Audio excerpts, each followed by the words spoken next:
नमस्कार, जनता टीवी देख रहे हैं आप। आपके साथ मैं हूं अंजलि भंडारी और बात करेंगे सबसे पहले देवभूमि उत्तराखंड की। और चलिए रुक करेंगे 2 मिनट में 10 बड़ी खबरों की और फटाफट अंदाज में। देहरादून में बॉलीवुड स्टार अक्षय कुमार की फिल्म स्पेशल 26 की तर्ज पर अब बड़ी लूट अपराध में शामिल 3 आरोपियों को पुलिस ने किया गिरफ्तार। हल्द्वानी के राजपुरा क्षेत्र में ट्यूबवेल खराब होने से बूंद बूंद के लिए तरसे लोग, मजबूर लोग खाली बर्तन लेकर कर रहे प्रदर्शन। हरिद्वार के खानपुर से निर्दलीय विधायक उमेश शर्मा ने की किसानों के लिए राहत की मांग। गंभीर विषय पर सरकार से किसानों को राहत देने की कर रहे मांग। हल्द्वानी में रिटायर्ड एसडीएम के घर हुई चोरी के मामले में पुलिस ने किया खुलासा, साथ ही चोरी के सामान को भी किया रिकवर। प्रदेश सरकार लगातार खोल रही आईटीआई कॉलेज। प्रदेश में 52 आईटीआई पर लटके ताले, बंद आईटीआई कॉलेज का सामान हो रहा शिफ्ट। देहरादून में रजिस्ट्री मामले में एसआईटी की जांच जारी। 2 वकीलों को कर चुके हैं गिरफ्तार, अन्य वकीलों से भी पूछताछ जारी। कांग्रेस की केंद्रीय चुनाव समिति का ऐलान। हाईकमान ने वरिष्ठ नेता प्रीतम सिंह को सौंपी जिम्मेदारी। प्रीतम सिंह को कांग्रेस की केंद्रीय चुनाव समिति में किया गया शामिल। विधानसभा सत्र से पहले कांग्रेस के विधायकों ने किया प्रदर्शन। अतिक्रमण हटाओ अभियान के खिलाफ कांग्रेस का धरना, सत्र की अवधि बढ़ाने की भी की गई मांग। मानसून विधानसभा सत्र का आगाज। पूर्व कैबिनेट मंत्री स्वर्गीय चंदन रामदास को सीएम ने दी श्रद्धांजलि, कहा यादों में रहेंगे पूर्व मंत्री। देहरादून में युवक ने की आत्महत्या। आत्महत्या से पहले बनाई वीडियो, पुलिस को नहर से मिला युवक का शव।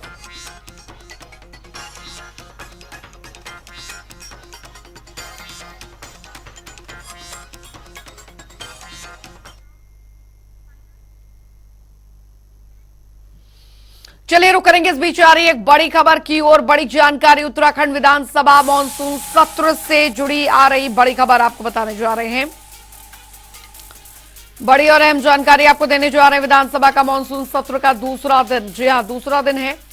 विपक्ष सरकार को घेरने के लिए पूरी तरीके से तैयार है, ये इस वक्त की बड़ी खबर। कई मुद्दों को सत्र में उठाएगा विपक्ष, तो कई अहम मुद्दे रहने वाले हैं। सत्ता पक्ष भी जवाब देने के लिए तैयार है, ये बड़ी खबर आपको बता रहे हैं। उत्तराखंड विधानसभा मानसून सत्र से जुड़ी बड़ी खबर। विधानसभा मानसून सत्र का आज दूसरा दिन है, कल से इसकी शुरुआत हुई थी। विपक्ष सरकार को घेरने के लिए पूरी तरीके से तैयार है। कई मुद्दे यहां पर रहने वाले हैं जिनको लेकर विपक्ष की पूरी रणनीति सत्ता पक्ष को घेरने की बड़ी जानकारी आपको यहां पर दे रहे हैं। उत्तराखंड विधानसभा मानसून सत्र से जुड़ी आ रही बड़ी खबर। नवीन शुक्ला संवाददाता हमारे साथ जुड़ गए हैं ज्यादा जानकारी के साथ। नवीन, आज दूसरा दिन है उत्तराखंड विधानसभा मानसून सत्र का हंगामेदार। आज भी पूरा सत्र रहने के आसार बने हुए हैं। क्या कुछ मुद्दे रहेंगे सदन के भीतर जो उठाए जाएंगे आज? जी अंजलि, विधानसभा सत्र जो है दूसरा दिन है आज। कहीं ना कहीं विपक्ष पूरी रणनीति के तहत आज विधानसभा के अंदर आएगा और सरकार को घेरने का प्रयास करेगा।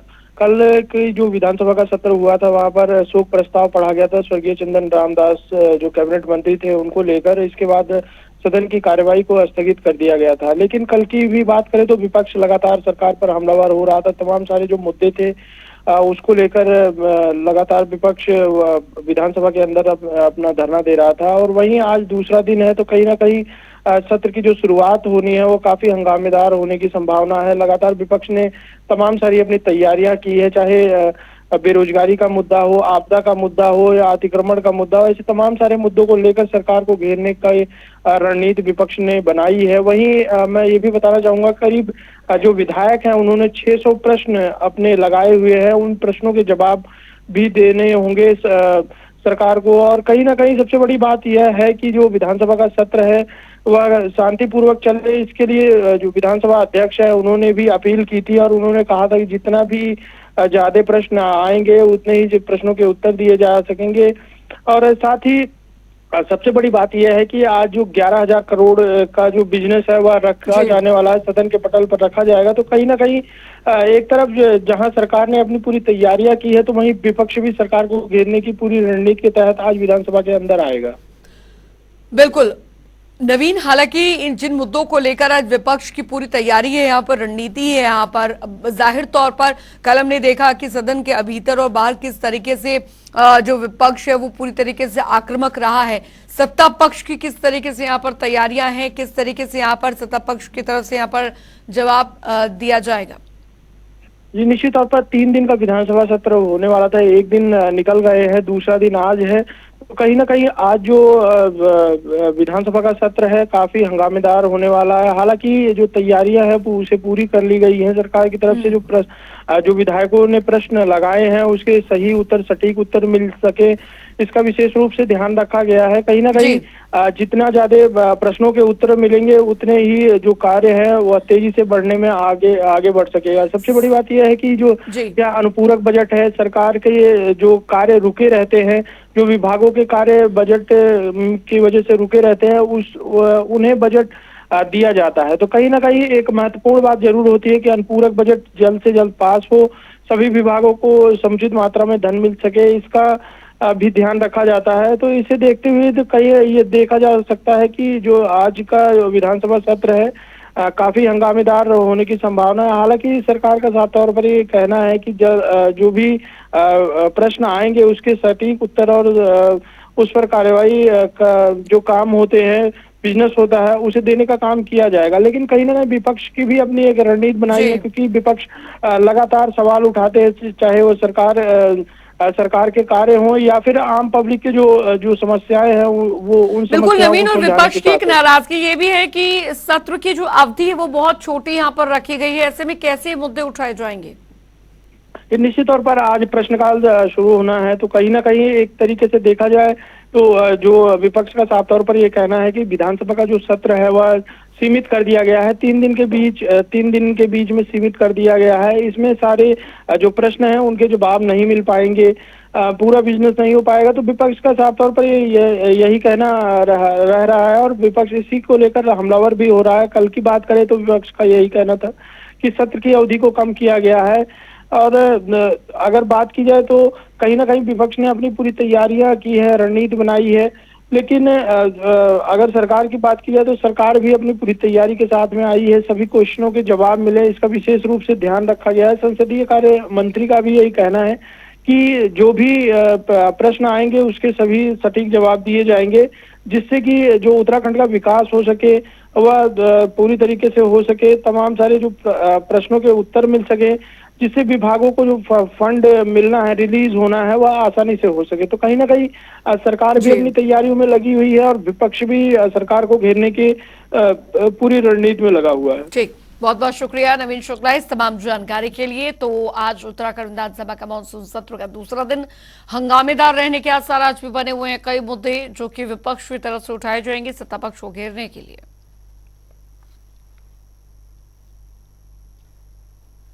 बढ़ेंगे आगे, उधर आपको बता दें कि नई दिल्ली में आयोजित होने वाली G20 समिट के दौरान राष्ट्रपति भवन में आयोजित होने वाले रात्रि भोज के निमंत्रण पत्र पर प्रेसिडेंट ऑफ भारत लिखे जाने पर अब उत्तराखंड मुख्यमंत्री पुष्कर सिंह धामी ने भी अपनी प्रतिक्रिया दी है। उन्होंने कहा कि प्रेसिडेंट ऑफ भारत लिखा जाना प्रत्येक देशवासी के लिए गौरव का क्षण है।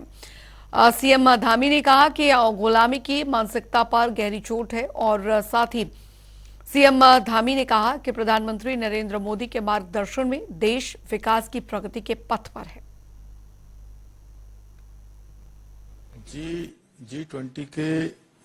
G20 समिट के रात्रि भोज पर आयोजित होने वाले निमंत्रण पत्र पर प्रेसिडेंट ऑफ भारत लिखा जाना हम सब भारतवासियों के लिए गौरव का क्षण है और माननीय प्रधानमंत्री जी का जो गुलामी की मानसिकता है उससे बाहर निकालने के लिए श्रेष्ठ कदम है।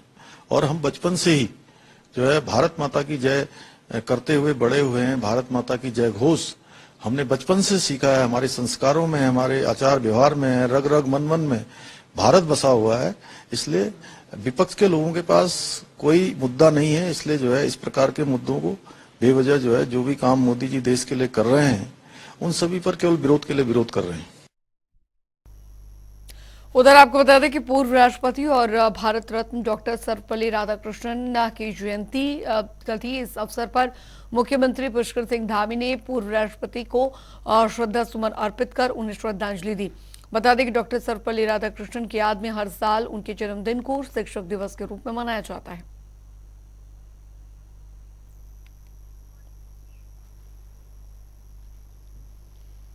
मुख्यमंत्री पुष्कर सिंह धामी ने प्रदेश में डेंगू के बढ़ते प्रकोप को देखते हुए सचिव मुख्यमंत्री अग्रवाल कमिश्नर विनय शंकर पांडे को निर्देश दिए कि शीघ्र सचिव स्वास्थ्य एवं नगर निगम के अधिकारियों के साथ बैठक कर डेंगू पर प्रभावी नियंत्रण की कार्रवाई की जाए और उन्होंने कहा है कि फॉगिंग की समुचित व्यवस्था की जाए। अस्पतालों में डेंगू के मरीजों के लिए सभी जो आवश्यक व्यवस्थाएं हैं सुनिश्चित की जाए।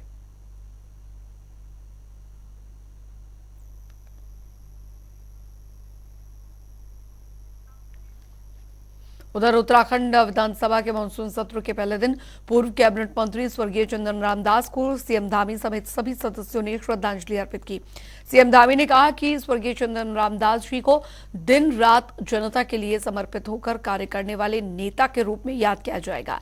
इसके साथ ही विधानसभा अध्यक्ष ऋतु कुंडूरी भूषण ने क्या कुछ कहा, सुनिए।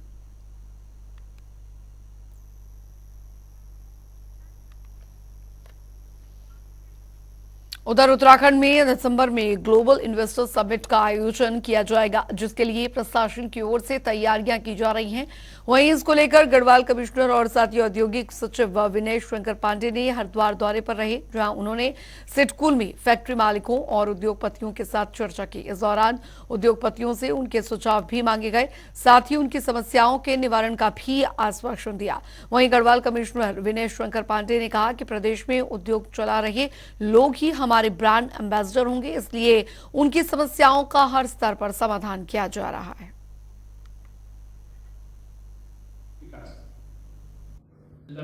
आज की ये बैठक जो हमारी ग्लोबल इन्वेस्टर समिट दिसंबर मंथ में होनी है, उसी की कड़ी में आज हम लोगों ने यहाँ के अपने इंडस्ट्रीज़ के लोगों से बातचीत की है।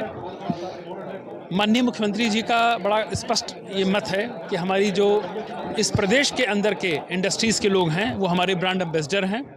सबसे पहले हमें उनके पास जाना है, उनकी समस्याओं को सुनना है, उनका निराकरण करना है। हमारी हाल फिलहाल में जो पॉलिसीज आई हैं हम उनको उनसे अवगत करें। देश का सबसे बड़ा दुर्भाग्य ये है कि मुख्यमंत्री लेवल तक की घोषणाओं का इम्प्लीमेंटेशन विद इन ईयर नहीं हुआ है अभी तक। कि सब्सिडी लोगों की पिछली सब्सिडी पेंडिंग है जो आज तक पेमेंट नहीं हुई है। अब अगली सब्सिडी पे आदमी कैसे विश्वास करके पैसा इन्वेस्ट करेगा कि जब उसके पिछले पेमेंट पेंडिंग है, पिछली सब्सिडी पेंडिंग है। लाइट की पोजीशन आज की तारीख में रेगुलर नहीं है, सिडकुल जैसी जगह में रेगुलर नहीं है। तो सिडकुल से जो ऑफ एरिया है उनमें बिजली की पोजीशन क्या होगी? हाउ कैन यू से कि भाई बिजली रेगुलर मिलेगी इंडस्ट्रीज को? और आज की तारीख में किसी इतना कॉम्पिटिटिव मार्केट है, किसी भी इंडस्ट्री का जनरेटर में चलाना संभव ही नहीं है, उसको रेडी नहीं कर सकता। उधर पूर्व मुख्यमंत्री हरीश रावत देहरादून के गांधी पार्क में अतिक्रमण हटाओ के विरोध में धरना प्रदर्शन कर रहे हैं, जो कि अब स्थगित हो गया है। बता दें कि कांग्रेस के वरिष्ठ नेता लालचंद शर्मा के बेटे के निधन पर शोक जताते हुए हरीश रावत ने धरना कार्यक्रम को स्थगित कर दिया। अब पूर्व सीएम 9 सितंबर को दोबारा गांधी पार्क में धरना देंगे। उत्तराखंड भर में अतिक्रमण के नाम पर जो चिन्हीकरण का अभियान चलाया गया है वो आतंक का पर्याय बन गया है।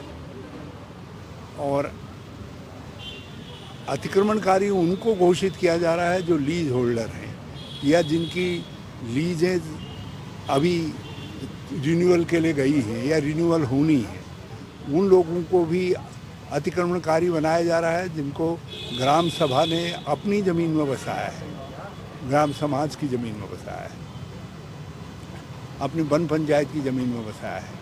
उनको विशेष तौर पर हमारे दलित वर्ग के भाइयों को, क्योंकि हमारी सामाजिक परंपराओं के अनुसार उनको उनके पास ज़मीनें नहीं थी, उनको ज़मीनें दी जाती थी।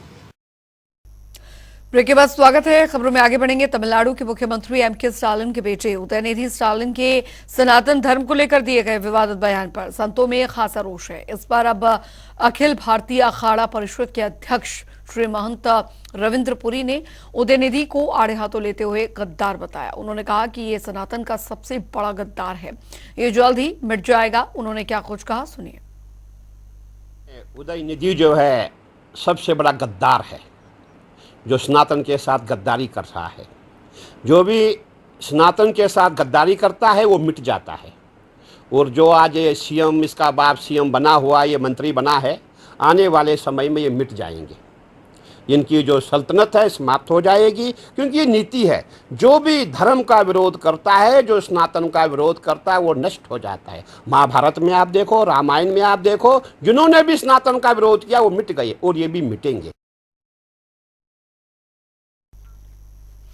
उधर गढ़वाल आयुक्त विनय शंकर पांडे हरिद्वार दौरे पर रहे, जहां पर हरिद्वार के होटल, आश्रम और साथ ही अन्य व्यापारी संगठनों से जुड़े व्यापारियों ने हरकी पैड़ी कॉरिडोर और टैक्सी को लेकर उन्हें ज्ञापन सौंपा। व्यापारियों ने प्रेस वार्ता में बताया कि वो हरिद्वार में बनने जा रहे पॉट टैक्सी के रूट का विरोध कर रहे हैं, जिसके लिए उन्होंने जिलाधिकारी, विधायक और मंत्री और साथ ही मुख्यमंत्री तक अपनी बात रखी है।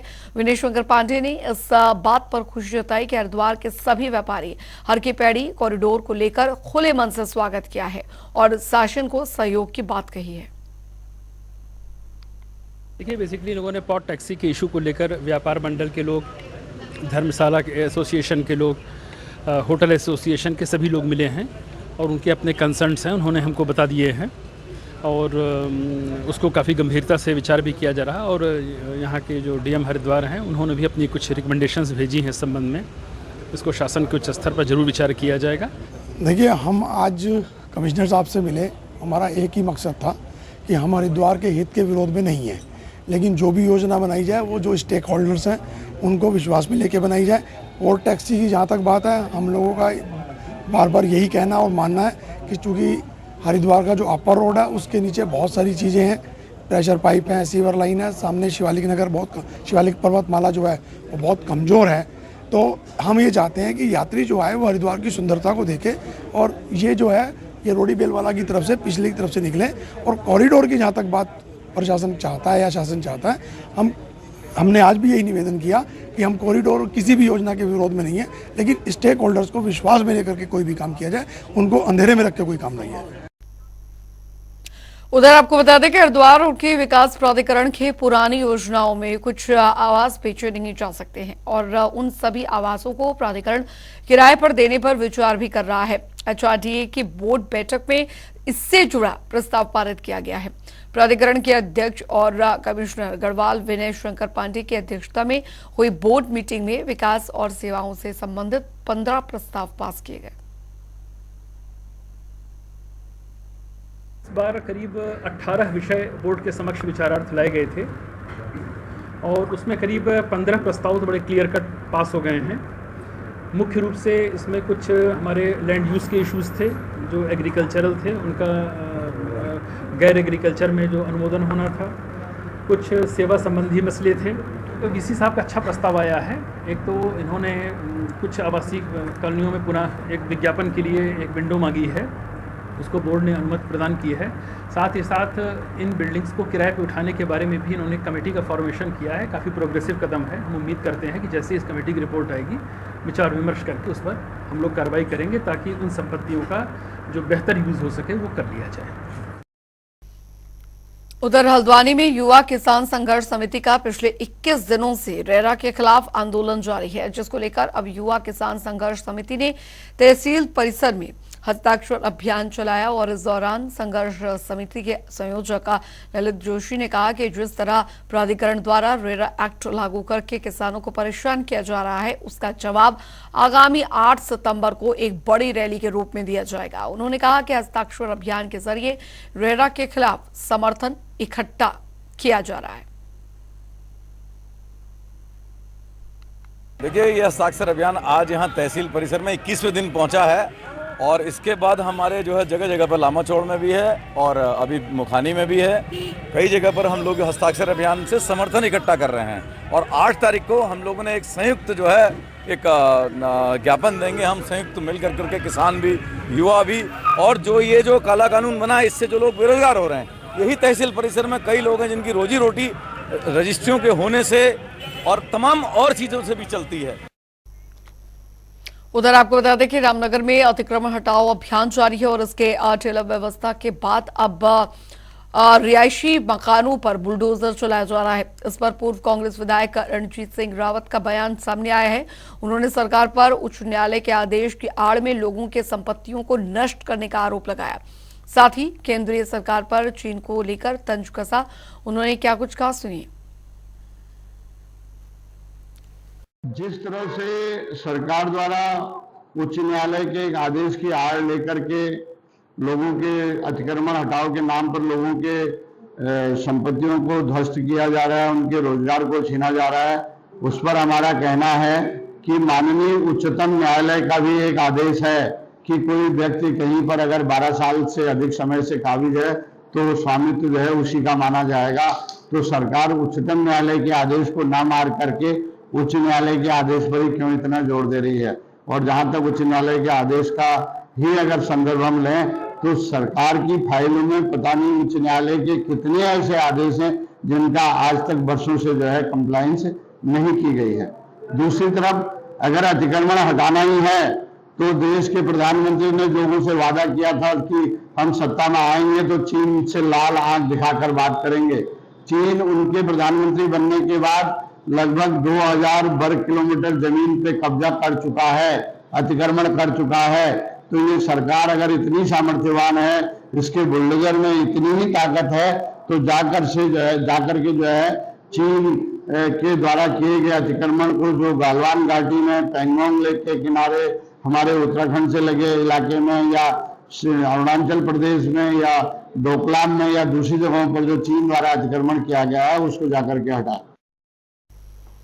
और चलिए इसी के साथ उत्तराखंड की खबरों में अभी के लिए फिलहाल इतना ही। वक्त एक छोटे से ब्रेक का।